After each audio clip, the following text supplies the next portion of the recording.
Lotus music हर पल हर घड़ी आपके साथ। Subscribe now and press the bell icon.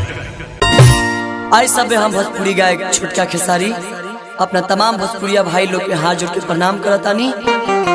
एगो पत्नी के दर्द ये सच्चाई गीत से लेके हम आइल बानी। हमरा आशा ना पूरा विश्वास बा कि ये छोट लड़का के रोलो के आशीर्वाद जरूर रही।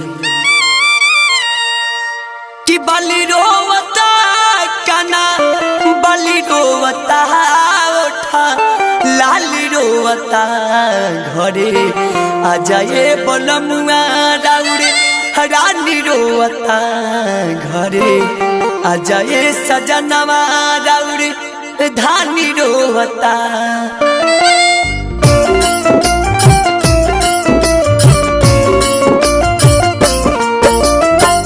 बाली रोवता काना बाली रोवता उठा लाली रोवता घरे आ जाए बलमुआ